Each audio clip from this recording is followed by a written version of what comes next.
Hi friends, welcome. मी आज सगळं माझ्या भांड्याच्या रॅकचं डीप क्लिनिंग करावं म्हटले केले. कारण का माहिती आहे का, महिन्यातून एक वेळेस तरी आपल्याला असं डीप क्लीन करावंच, कारण धूळ वगैरे पडती आपल्या भांड्यांवर.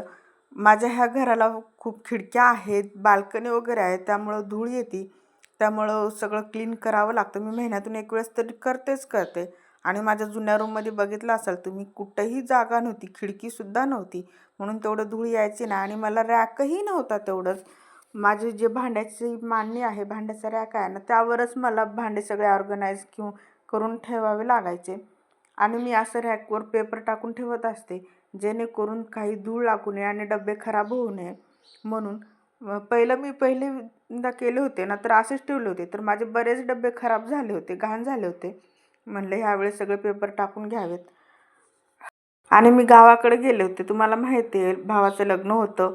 त्यानंतर पुन्हा मी गावाकडे गेले, माझ्या गावाला. आणि बरेच लोक म्हणतात, तू निजामाबादला राहते म्हणतेस, पण तुझं प्रॉपर गाव कोणचं आहे? तर मी आज सांगते, माझं प्रॉपर गाव आहे एतोंडा. माझ्या गावाचं नाव एतोंडा आहे. आता बरेच लोक म्हणतात, असं कसं नाव? तर हेच नाव आहे. माझं लग्न जेव्हा जमलं होतं ना, तर तेव्हा माझ्या वहिनी वगैरे, माझ्या मैत्रिणी, सगळेच जण मला ह्या नावावरून चिडवत होते, हसत होते. कारण असं कसं नाव? पण हे तेलुगूचं नाव आहे. बोधनजवळ माझं गाव आहे. तिथं सासू सासरे, देर, भाया वगैरे, त्यांचे भाऊ, हे नणंदबाई सगळे तिथंच राहतात. फक्त ह्यांना ड्युटी आहे म्हणून आम्ही इथं निजामाबादला आलो आहे. पण सुट्टीच्या वेळेस जात असतो. काल परवा 2 दिवस सुट्टी होती, तेव्हा पण 2 दिवस गावाकडे जाऊन आलो. कारण माझे मामा म्हणजे ह्यांचे पप्पा सासरे, ह्यांचं डोळ्याचं ऑपरेशन झालेलं आहे. त्यामुळं 2 दिवस घरी जाऊन आलो आहे. घरच्या वातावरणामध्ये खूप छान वाटतं, कारण सगळेजण एकत्र असतात वगैरे. पण आता ड्युटी आहे म्हणल्यावर लांब राहावंच लागतं आपल्याला. असे बऱ्याच लोकांना अनुभव आला असेल माझ्यासारखं, एकटं राहावं लागतं.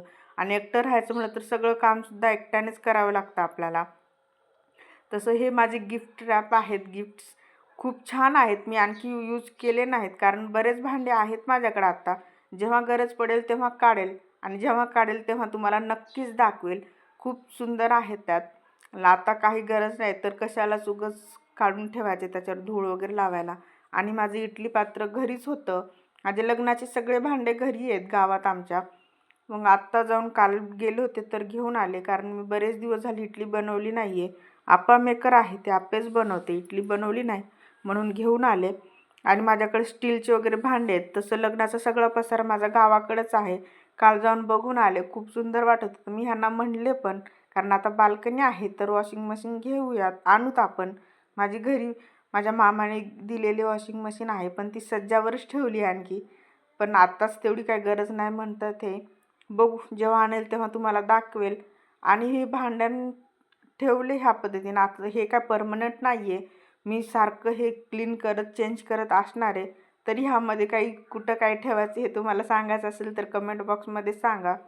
आणि हे प्लॅस्टिकचे डबे आहेत. मला खूप लोकांनी कमेंट करून सांगितलेलं आहे की प्लॅस्टिक यूज नको करत जाऊ, प्लॅस्टिक शरीरासाठी चांगलं नाही वगैरे.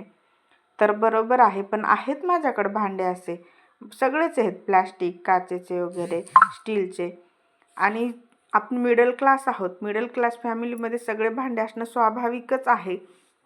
बरेच आहेत. आणि सगळी धूळ वगैरे साफ करून सगळे डबे ठेवलेले आहेत मी.